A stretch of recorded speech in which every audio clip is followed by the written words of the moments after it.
We are back with another episode of Two 90s Kids. We are separate this time, though. Yep, we are separate. We are in a Zoom call as we are speaking. Yeah, it kind of sucks, but it's okay. Yeah. We are gonna still power through, and we have a lot to get through this week. A lot to celebrate. First off, being that my child, Tyler, my firstborn, Me. is turning 24 tomorrow. Yay! Can you believe it? I can't.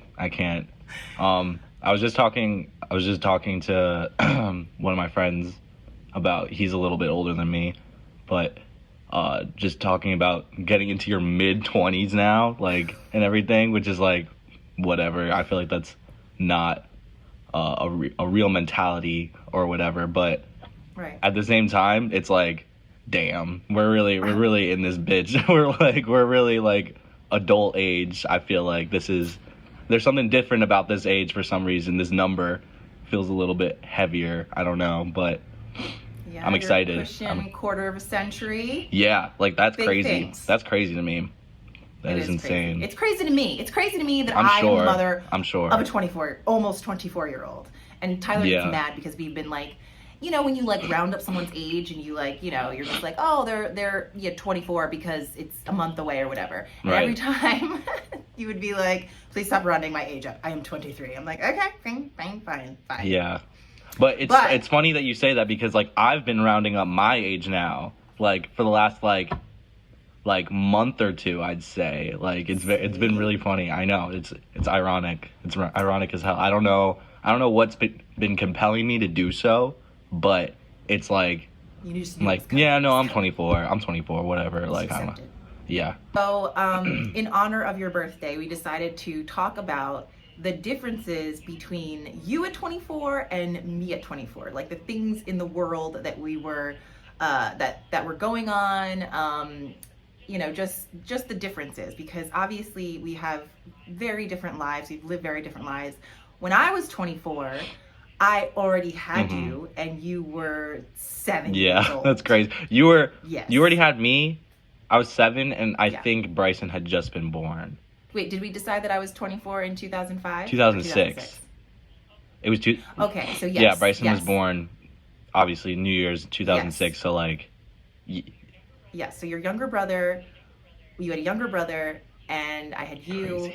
And we were living with Dad, and there was the four of us, and that was my life at 24. So what's your life at 24? I don't have Tyler? kids, which is like let's give me a round of applause for that. I'm so happy that I made it this far without becoming a father. Yeah, I couldn't imagine being a dad right now and like what my life would look like because of that. I like today right now I'm very concerned. Not like oh my god, I'm like always on the edge of like being like, oh my god, am I gonna like be able to eat or something like that? That's not what I'm saying, but like I'm constantly like worrying about like, oh, I gotta handle my finances for myself, just me, and I gotta constantly worry about that. To have to worry about a whole family at this age is like, I couldn't even fathom that idea. I can't even perceive it. It's crazy. Yeah. Considering you just got Uber Eats McDonald's chicken nuggets to your apartment, I'm not sure you're quite ready. No. Okay, I do be cooking though. Like you asked me, I cook. I know you do. I know you do. I know, and you told me all about your air fryer that you got for Christmas from my mom. If you're a young man who doesn't like putting a lot into cooking, just throw it in an air fryer. I swear to God, it's throw it in an air fryer. That should be the first sentence in like Genesis in the Bible. Just throw it in the air fryer. Words I live by now. Follows, fails. Yeah. Throw it in the air fryer. It's great. All right. So what else was going on? So let's see. What is your current favorite song? Like the song that you're like bumping. And while you're looking at that, I'm going to look up what songs I was listening to in 2006. I actually just made a playlist. My favorite song, on the real, right now, my favorite song is probably "Seek and Destroy" by SZA. That girl be bumping. Okay. So that's what I'm vibing with right now. All right, So I'm on SZA. that R&B grind. Early 2000s, you know, R&B. Early 2000s R&B is like a whole genre now. Like people are like, "Oh my god, I love Oh yeah. early 2000s R&B." So like there's probably something popular going on in that genre during that time. Okay, so I'm gonna tell you the number one song in 2006. So when I Okay. was 24, Yeah, the Billboard Top 100 single sure. of 2006. Okay. I don't even know if you know this song. Do you remember the song "Bad Day" by Daniel Powder? Cause you had a bad day.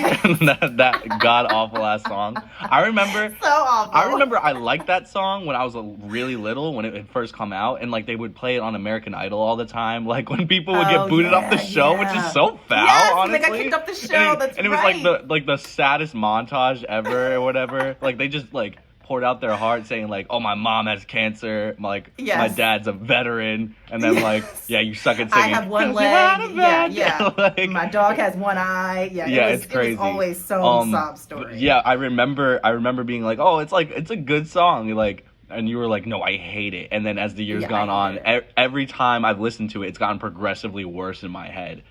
So I don't. Okay, so I'm gonna tell you my top song. I'm looking at this list from the top 100 songs of that time. I'm gonna say, and it was number 6 on the list. Okay. But "Unwritten" by Natasha Bedingfield. Wait, what is that? Boy. What is that song? I don't know that song. Staring at the blank page Before you open up the dirty window. Yeah. Yep. Let the sun illuminate the one. Yeah, Oh my god. Wait, you actually like that song? I didn't know you liked it like that. Oh my god, I love that song. I didn't know you liked it like that. I loved it.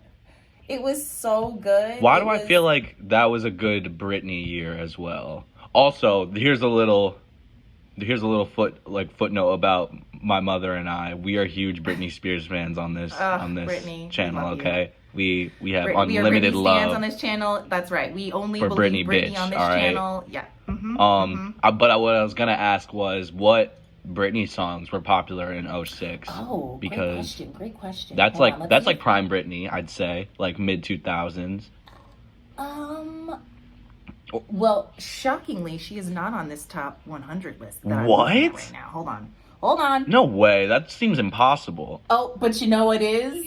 What? Evanescence, "Call Me When You're Sober." I mean, yeah. And Sean Paul, "We Be Burning." Oh my god. That's a classic too. All of these are we sing these in our household. Yes. on the regular. This was peak music right here. Yeah. When I was 24 was peak. So that's the thing. How funny is that these songs are ingrained in your head.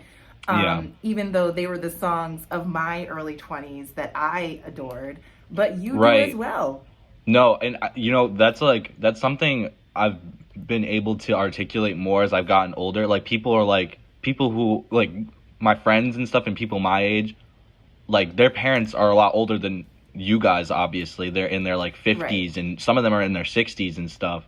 And the music that they are aware of, they'll bring up these old ass names, and I've had friends who are like, "Oh, how do you not know this guy from freaking 70s or whatever?" And I'm like, bro, I grew up on 50 Cent and and Natasha Bedingfield. I don't know what to tell you. That's what I grew up on. I didn't listen to any old shit ever. I grew up on MTV. Right. You know, which is from really a very funny young because age. actually your brother, my other son Bryson, who's 16, he just 17. 17. He just turned 17 last week. He got a T-shirt from his friend Tito, an MTV T-shirt, like a cool whatever. Oh and I'm my god! Y'all don't even watch MTV. Y'all don't it's even just know retro. what MTV It's is. retro now. It's retro now. I know it is crazy. It's Isn't that crazy to me. really weird to think about? Yes, that I feel like 20 years is when something can be considered retro. Yeah. And so yeah. So I feel like the 2000s, or at least some stuff from the 2000s, can be considered retro at this point, which is insane. Yeah, that's your young adult life. That's my childhood. I'm like, what the fuck? That's so weird. That's so weird, man. I was alive.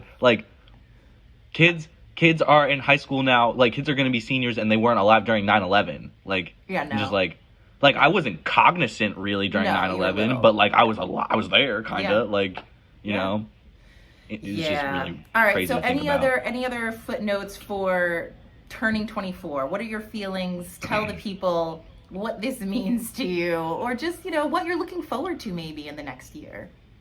Oh man. No pressure.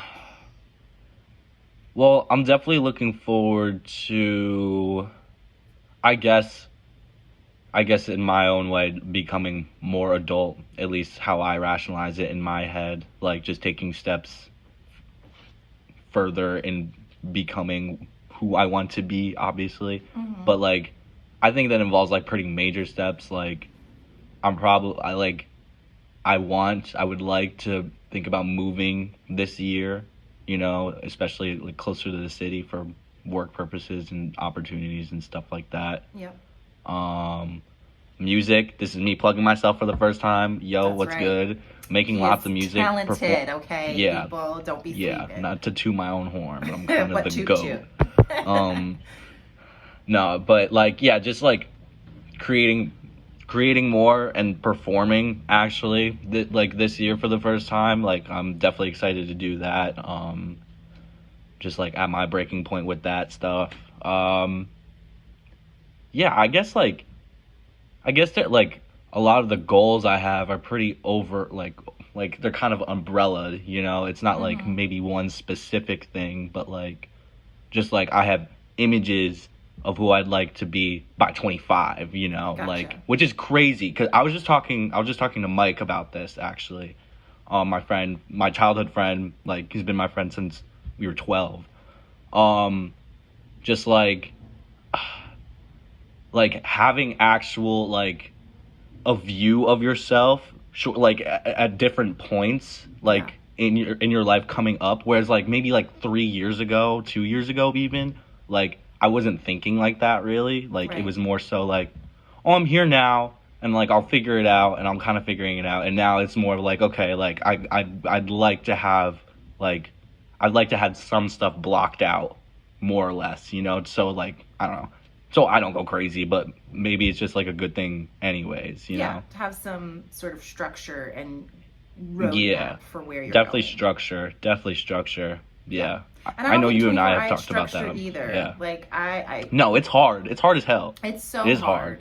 And at 24, like I said, had 2 kids, and Yeah. I was working as a bartender because it was the easiest for having 2 kids and having you and your brother and like school and stuff like that. So I was home all Right. day during the day. Dad went to work at night, or dad went to work during the day, and then Yeah. at night I would go bartend and he would be home with you guys, and that's what we did for a while. So I was just trying to like, similarly to you, even though I had 2 kids, I was just trying to like make ends meet and like take care of my Right. family, take care of what I need to take care of. But it does change, and obviously I'm in a very different point in my life now. Sure. But I think where you are is where a lot of people your age are, and Definitely. it's not.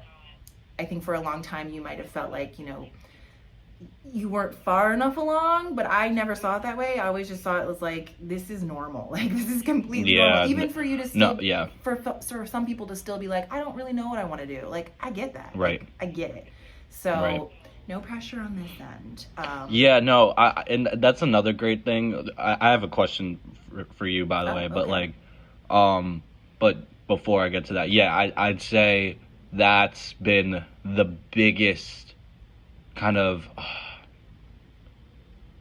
enlightenment during this time for me. Like, I'd say like over the past year is like a lot of the pressure that I was feeling was really self-inflicted, or stuff that I can easily like manage, Yeah. to help me get along to where I actually want to get along to. So, Yeah. what So what was your question? My question was like, what do you think was your like your friends and your peers' perception of you and Dad at the time of being 24? Who like, and I mean like people who are also 24 and around that age group. Oh, we were Like- totally grown to them. Like nobody Okay. in my friend group or his we weren't married at the time, but we were living together. We had just had Bryson, and I remember even that Christmas, or like when I was still pregnant with him, we Yeah. went to go like to the city to have like dinner with Cindy and like all my high school girlfriends, like Cindy Mm-hmm.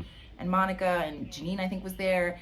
And I obviously, you came with me, and Dad Yeah. came.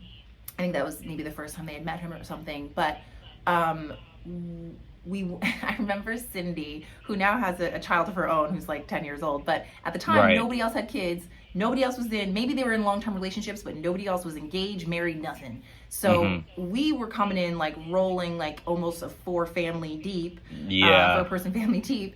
And I remember Cindy saying, I will never forget, it was just a funny thing, but she's like, so Tyler like calls you mom, right? And I'm like, yeah, he's What? 7. Of course he calls me. She's like, so you're like really his mom, like you really like take care of him, like, because No at 20, way. I swear to God, at 24, like That's she couldn't wrap her mind around having a Right, child. right. So like the fact that her friend, who she'd known since she was, we were 14 years old, had a kid, and I was pregnant with another kid, she was just like, so you're really a mom, you're really actually doing this Yeah. thing? I'm like, Yeah. yep, have been for a while now. I think, and yeah, that is crazy, because I feel like in today's world, if you were in that exact same position, you'd see even more of that, like, kind of questioning. I feel like, at least in my experience, like there's one person in my grade from high school who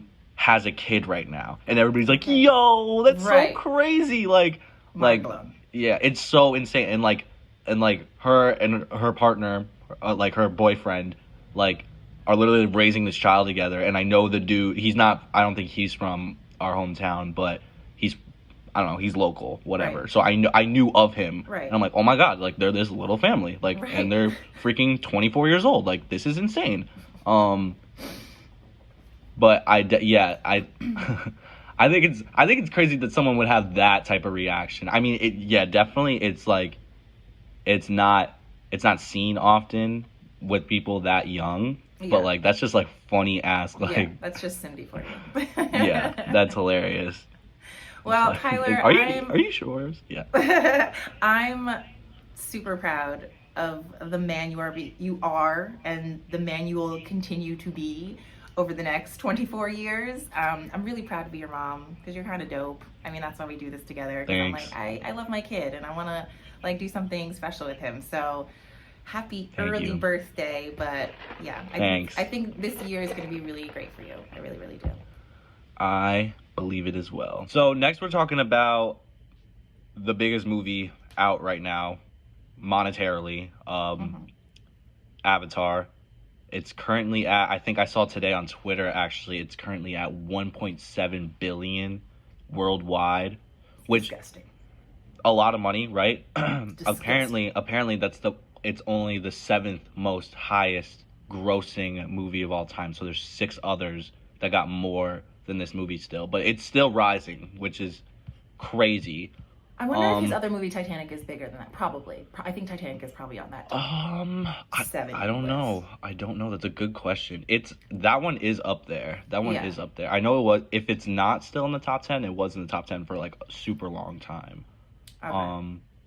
But yeah, so like, it's beating some Avengers movies. It beat itself. It beat the first movie. It's like really racking up the numbers.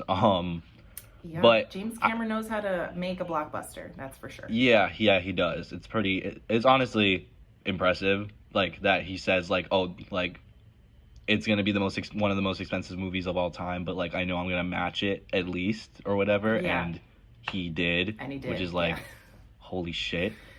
Yeah, it's pretty crazy. All right, so you went last weekend when you were here in Vegas. Yes. To see it with Nanny, my mom, yes, and your little brother Nolan.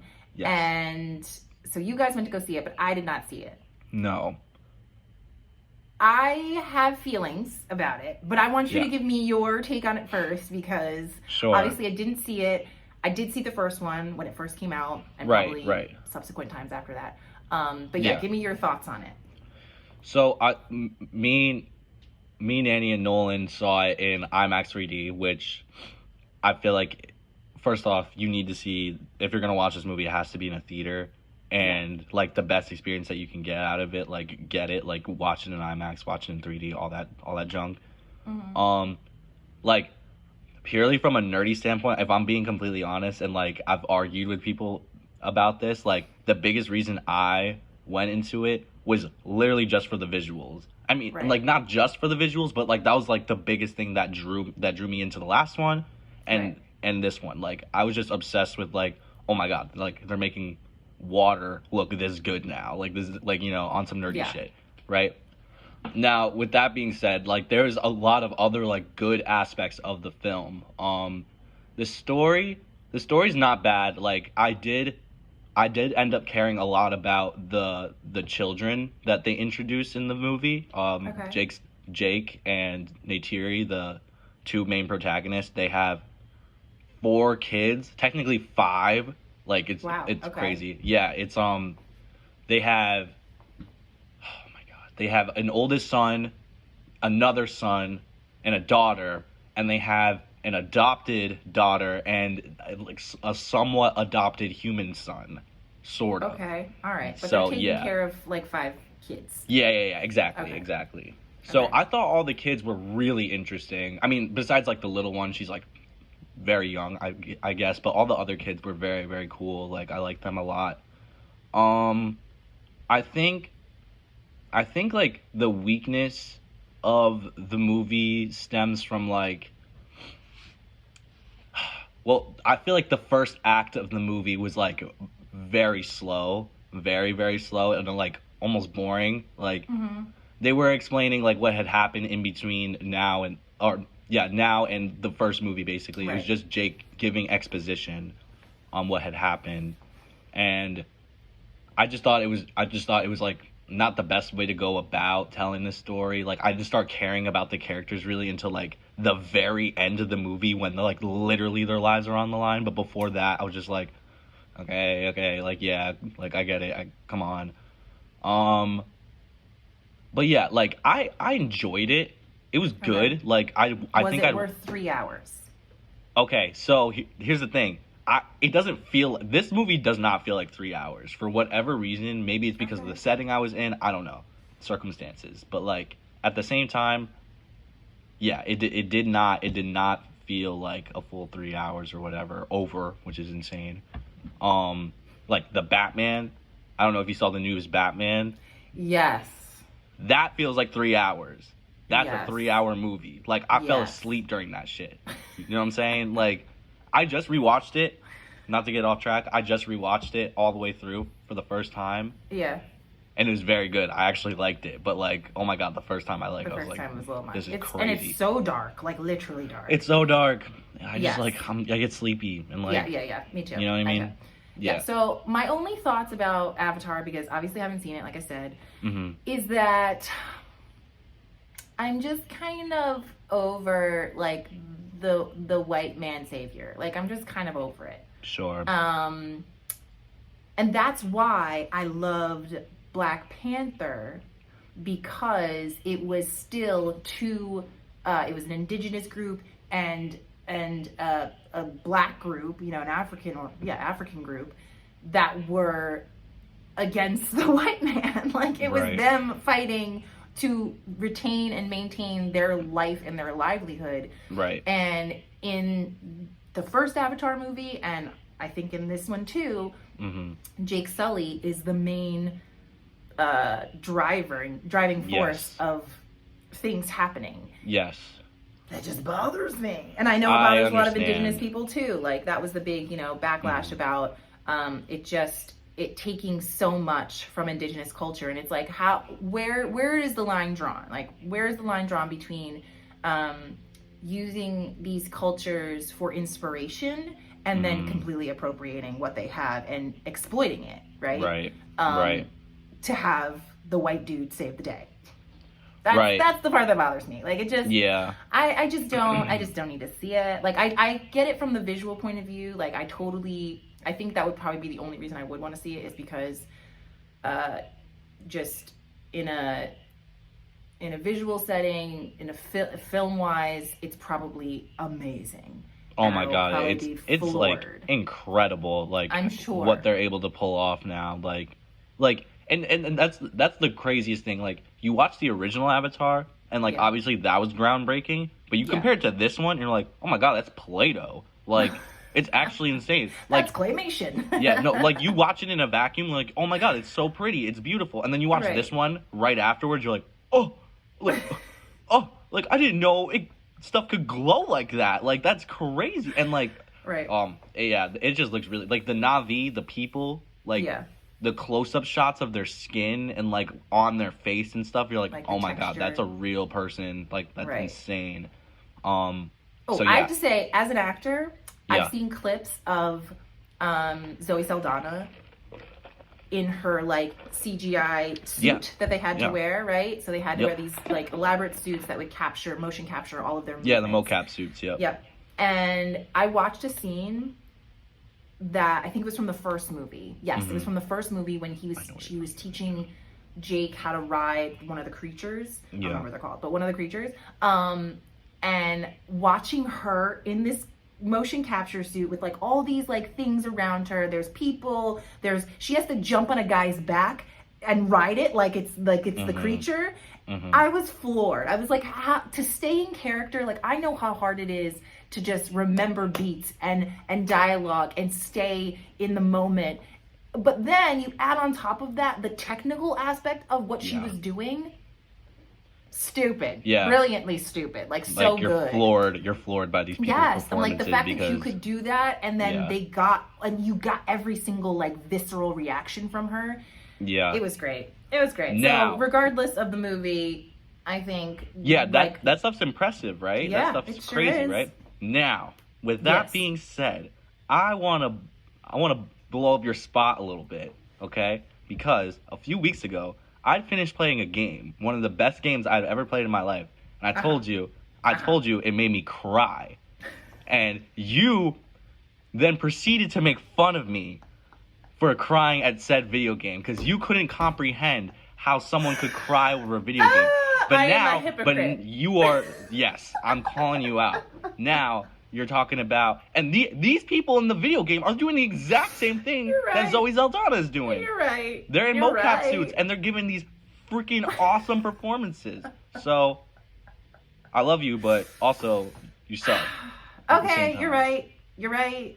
saying. I am a person that will cry over a commercial, so Yeah. I really have no right to judge. Like no right to judge anyone. Like I am like overtly God. empathetic. Like Oh my to the God. point Yes, where you I are. can't even. Like I get choked up on this. Like oh my God, I was watching Babysitter's Club with your sister one day. Yeah. That's the new one on Netflix. So good, by the way. If you have little kids, girls, whatever, whoever can watch the show. It's so good. Yes. Alicia Silverstone's in it. It's fantastic. Anyways, we're Yes. watching this, and like the grandma died in the show.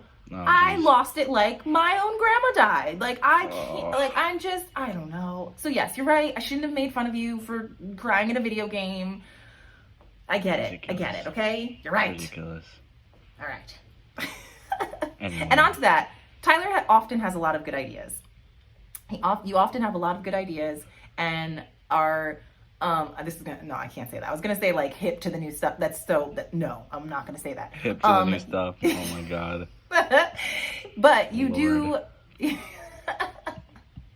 you do oftentimes, show me something or let me listen to something that I haven't heard before, and I'm like suddenly, oh, okay, that's cool. That's like a new thing I get to discover. So, talking about music now, what is something or a song, an artist, whatever that you have for me that you think I should listen to because it is just phenomenal?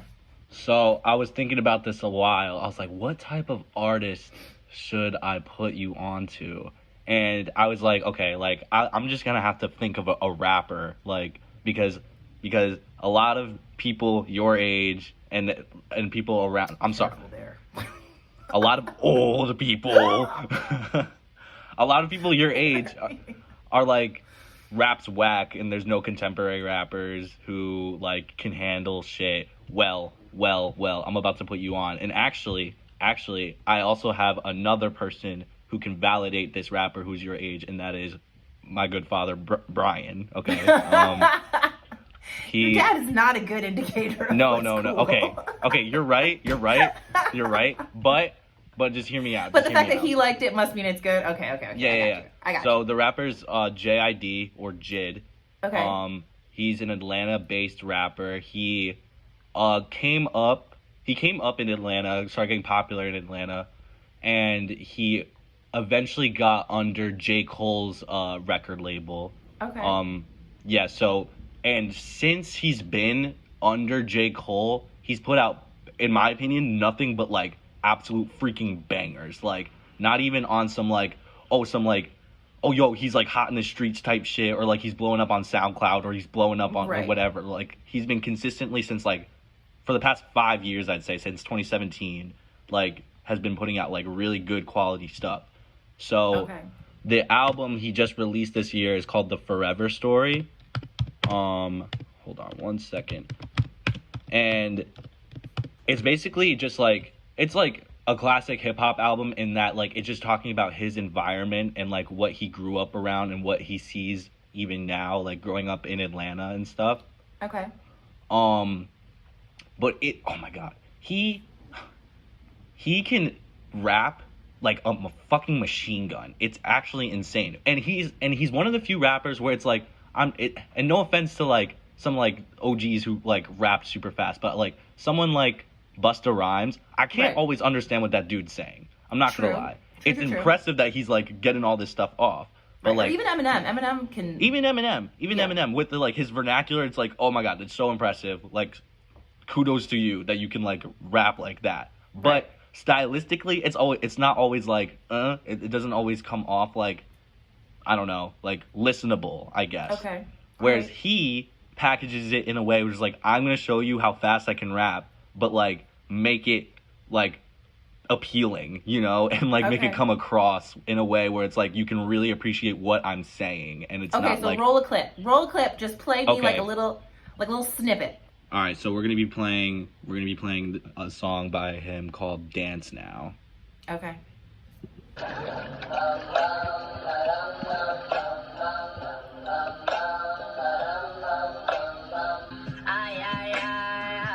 Look, yeah, me back in the city with it. GD done been all across the globe. They say Jid a scribbler, he silly with it when he spit it. And I hope he don't sell his soul. He should be good, man, he signed a code. Time to ride, motor running on Memorial Drive. Got a country cousin cruising with the black man Savannah at the Florida-Georgia line. Got a couple family members in Atlanta, not Atlanta, we let Omeretta decide. Recognize, overcame struggle when the devil tried. Let me bear it all when I'm telling God. You know I'm a rant when I talk to Job, nigga say that I can't. Damn lie, ain't dapping no hand. Sanitize, no slide on your man. Landslide, it's the line in my pants.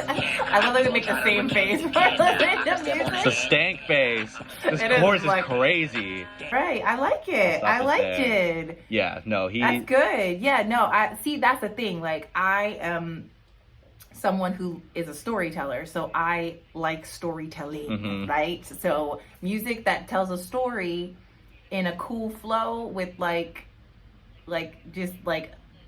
just gotta, bob your head to, I'm all for it. So you've turned me on to Jid. Thank you so much, Tyler. I got you, of course. I like it.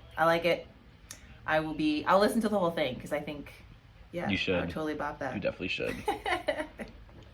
Okay, so last week we talked about ChatGPT and its effects on education and kids and how people are gonna start using it and start making whole papers and theses and books from this app. And, it's bound to happen. But there's some sad news out there for y'all. For y'all high schoolers that are attempting to use ChatGPT. You guys have a narc in your midst. A snitch. A rat.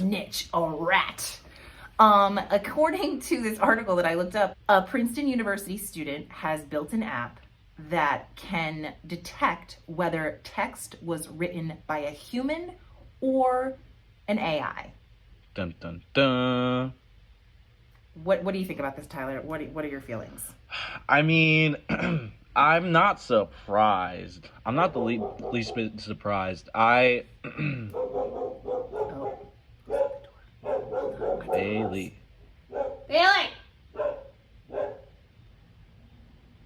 probably Amazon.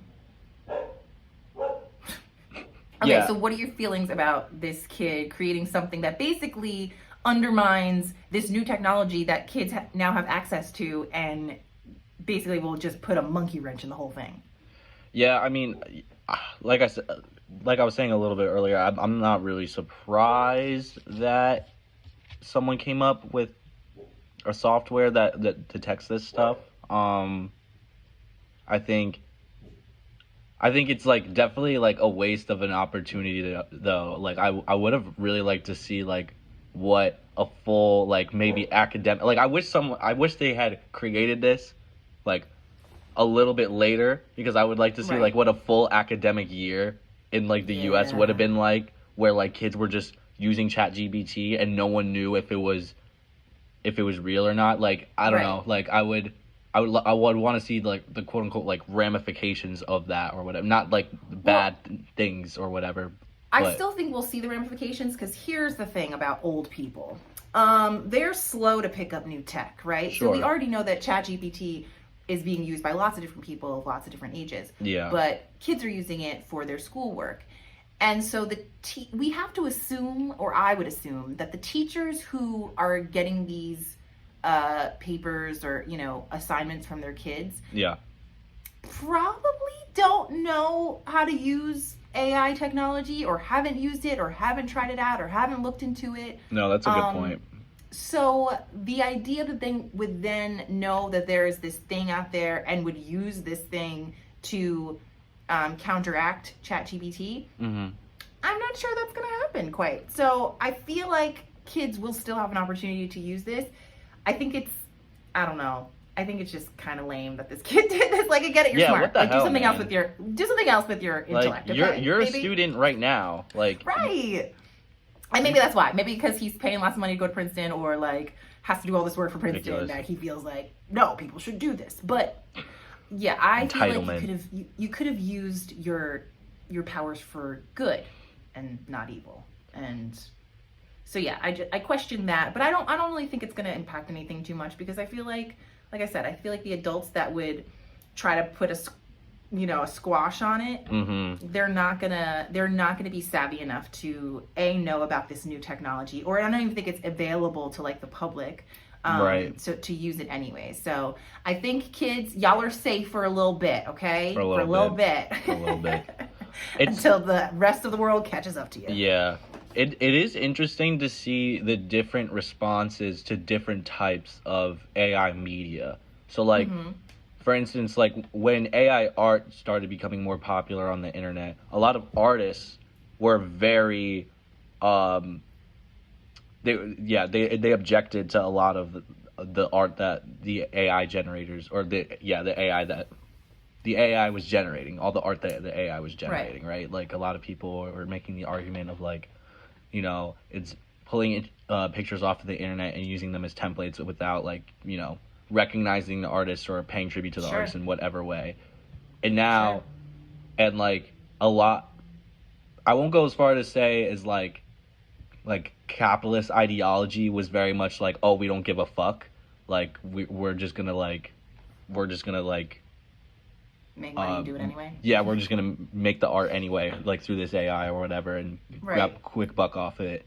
It's really interesting though with ChatGPT, like a lot of writers are like, let's fucking go. Like this is sick. This is awesome. And it seems like the man in this situation, or like, like academia is like, no, what the fuck? Like you guys can't be using this. It's just really funny to see that contrast where it's like, it is true. One from the written word. Yeah, the artist on one side. Yeah, the artist on one side is like, no, we don't want this, and the artist on the other side is like, yeah, no, like this is sick. Yes. Like, yes, I think the argument about things like Lensa and other AI software, they're even doing it with TikTok now with filters and stuff. Yeah, is that people are upset because they're pulling from actual pieces of artwork in the ether of the internet, and using that to compile a new image. Mm-hmm. But here's my devil's advocate approach to this.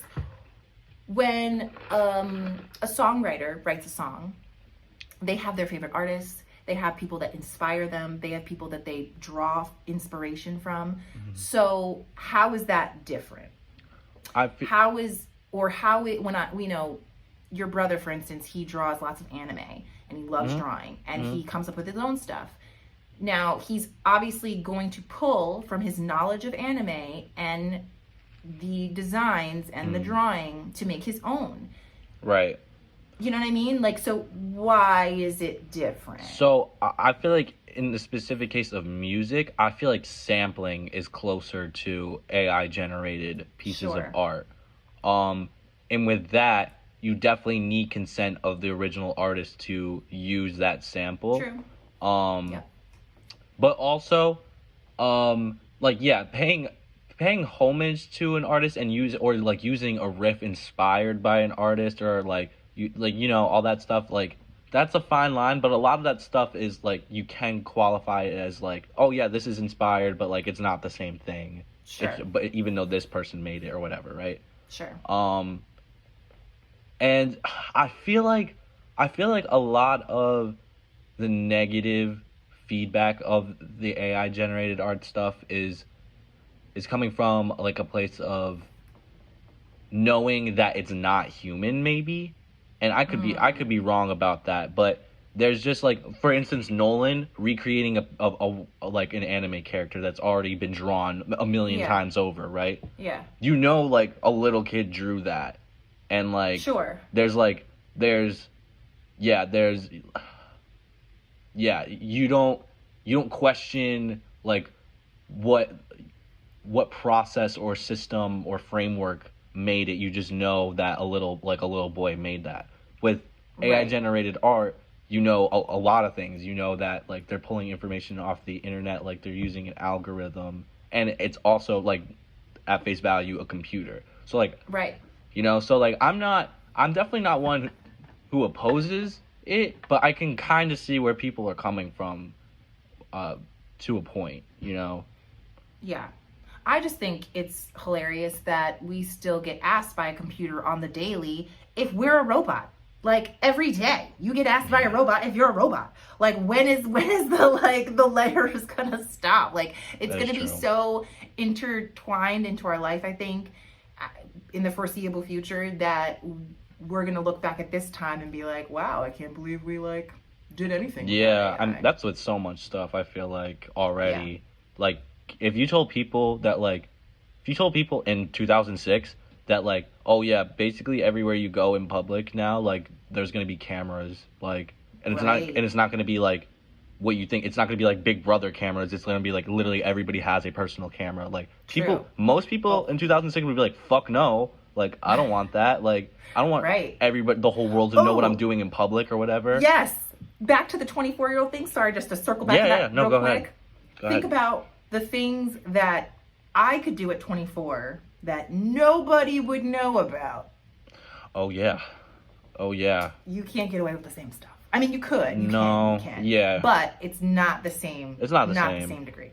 No. Not the same. And also the consequences for what you do now are way different for what they were back then. Because now, like, back then, it was just who you knew. Like, if you fucked up or whatever, it was just who you knew who could shame you. Now, you have millions of people who could potentially... the literal world has the potential to shame you. Like, which is crazy. Yes. So use technology wisely. That's all we're saying, people. Yes. Use it wisely. Yes. Okay. So, on the heels of the debacle that was the Black Girl Follow train, not for Black women, but for everybody else that was hating on Black women, we now have a new TikTok scandal. Yes. And the scandal is a white creator basically purchased this hair oil called Mielle Hair Oil, M-I-E-L-L-E. Mm-hmm. And this hair oil is a Black-owned hair company, and this oil was created for Black women. Okay, you should know that first. Important details. Now, a woman on TikTok who has a substantial following, and now I think the video has like 3 million views, posted about this hair oil that she had said that she'd been using it for the past month, and her hair has grown dramatically, and she's getting all these benefits from it. And now, white women who have seen this video are going out to their local store and going to purchase this hair oil, selling it out. Can't find it anywhere. Now, there are lots of problems with this situation and this scenario, but here are my issues with it. One, Black women have always had the smallest real estate section of hair care products in any grocery store or store, if at all. In the town that I grew up in and the town that I raised my kids in, we had a store called Hannaford, and they didn't have a Black hair care section, okay? They didn't have one because there weren't enough Black people in the town to have one. So there was an aisle of all these white hair care products that would strip every ounce of oil out of my hair and dry it out. Because Black people, especially people of color with curly hair, need certain products that will work their way down the shaft of their hair, because it is a lot harder when you have curly hair versus straight hair. If you just think about like water falling, right? Gravity. Surface area, all that. So if you need moisture from the root to the tip, the process of getting down there is a lot longer and a lot harder when the hair is curly. When the hair is straight, it can easily flow down. So now this woman is buying up not this woman, but many women are buying up all of these hair oils that were made for Black women, and now Black women can't even find it. So white women have aisles and aisles of hair care products, and usually in any store, it is a little small section for ethnic hair or Black hair. And the problem with this is that we've seen it in the past with companies like Shea Moisture. Shea Moisture was a Black-owned, Black hair care company that was bought up. And when they bought up that company, the formula changed to be more inclusive of white people's hair because the product was too thick and not the right consistency for white people's hair. So they changed the product. Then more white women started buying it, so it started to be sold out. And they upped the price. So this is all of the ramifications of you taking something that was not meant to be yours and making it your own. I'm not here for it. I just, like, can we have something? Can we thrive? Can we have something?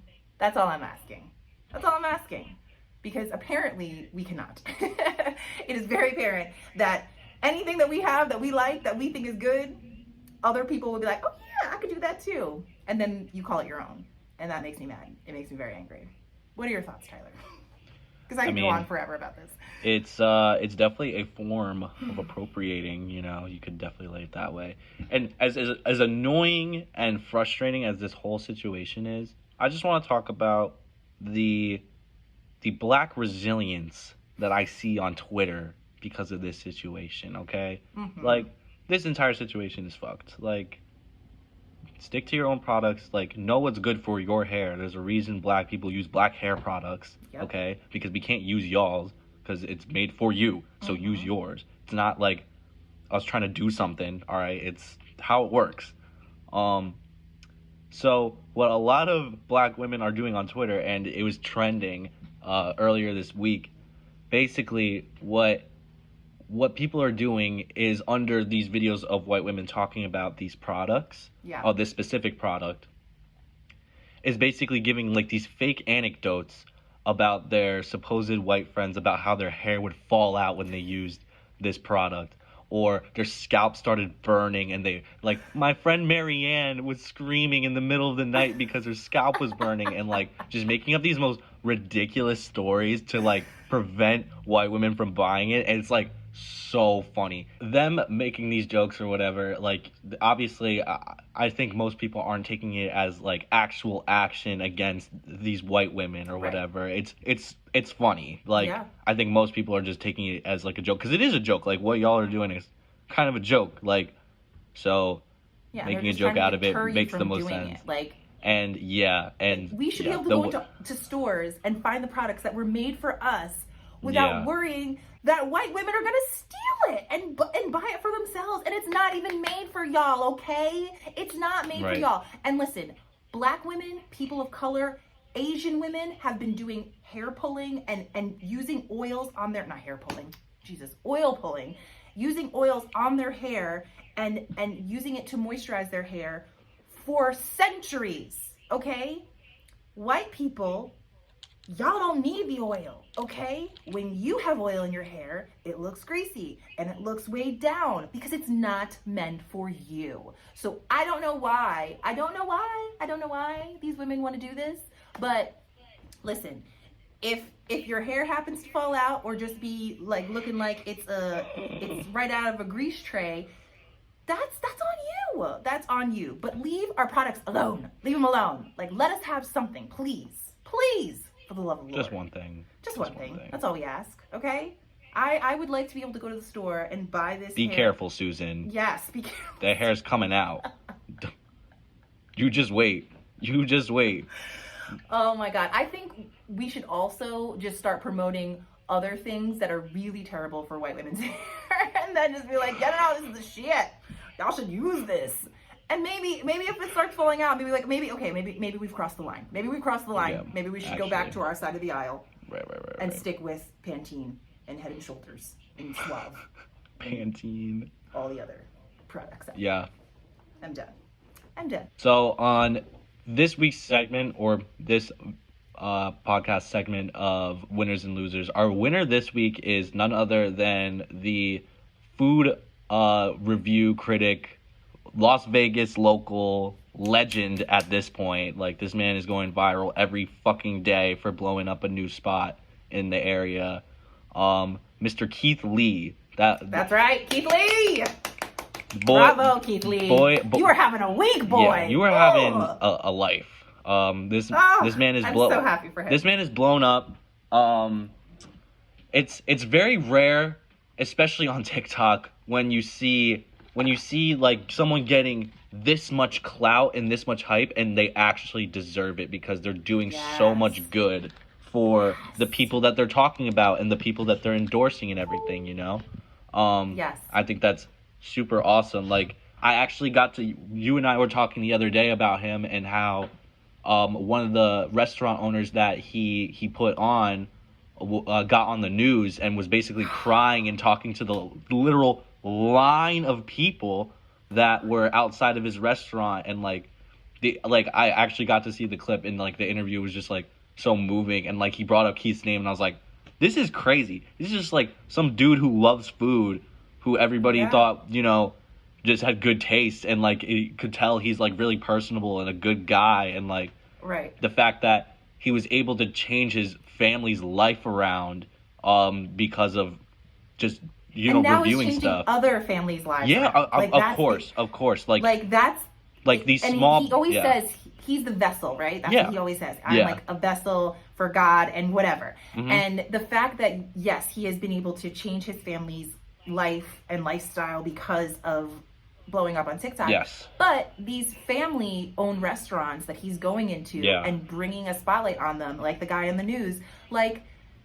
He was in tears. I know. He was in tears because he was so moved by what Keith did for him in his business. Yeah. He's like, he's like, the amount of garlic knots I sold last week was more than I sold in the last 4 months. Yeah, like, crazy. It is changing that man's life, his family, his employees, their families. Like, and follow up to that, last night, I saw a TikTok from Keith. Yeah. He went down to the restaurant. I saw that too. I saw that too. So he wanted to like just see how everybody was doing, just to pop in.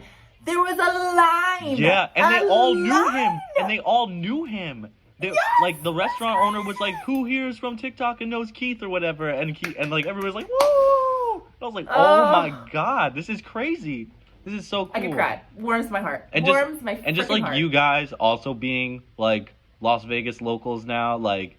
Las Vegas natives, like I think that's like it just makes it so much cooler. Like we could go. I know. I feel like I could run into Keith. Yeah, you could run into Keith. If you want to come on the podcast, we'll put it out in the universe. Honestly, that was in my head. I was in my head manifesting that. I was like, that would be someone I want to interview. Like, that would be perfect. Okay. That would be perfect.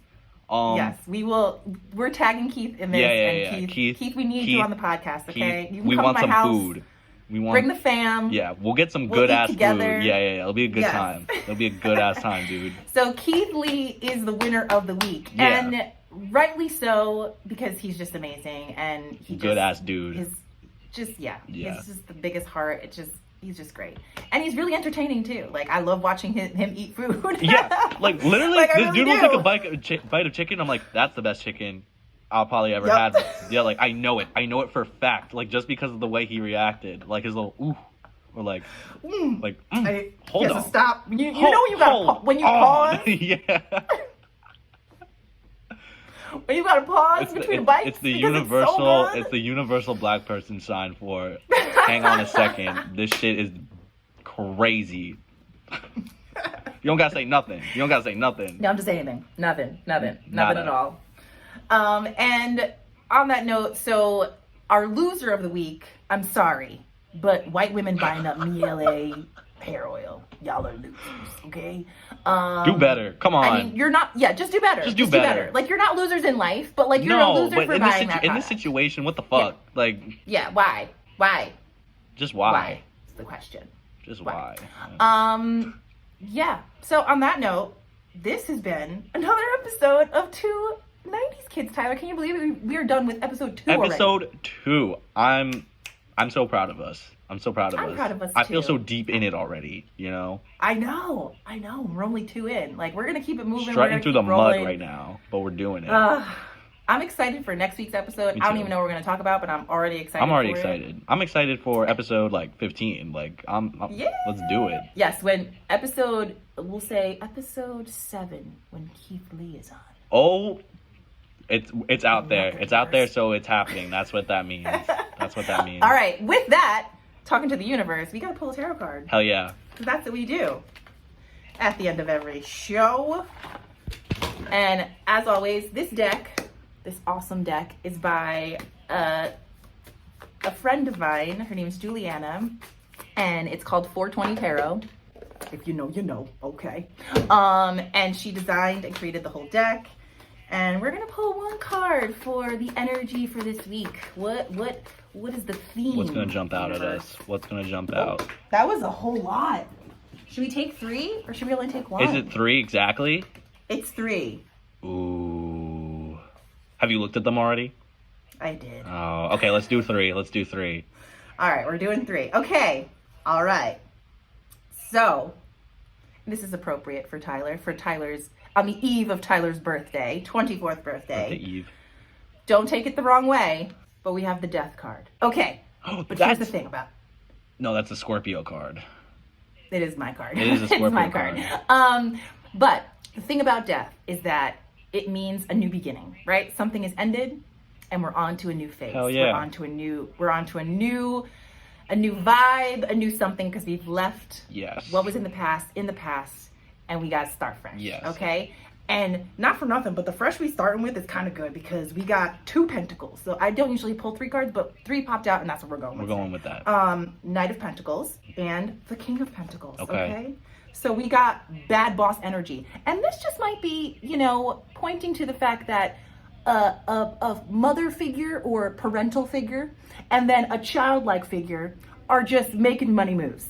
Oh, Making money moves. I mean, Building an empire? Or can we? The cards don't lie. I mean, The cards don't lie. Cards don't lie. I just read them. I don't make them up, okay? With that, I love you, Tyler, and happiest 24th birthday. thank you, Mom.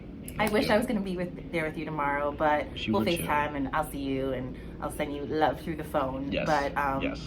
yeah, you're a dope ass kid. Thanks. Dope ass man, young man. Thank not you. a kid. Thank you, Young mother. man. Thank you, maternal unit. No, you're pretty sick, Mom. You're pretty Aw. pretty awesome. Thanks, kid. Thanks. I All love right, you. we will see you guys next week on 290s Kids. Bye. Peace out.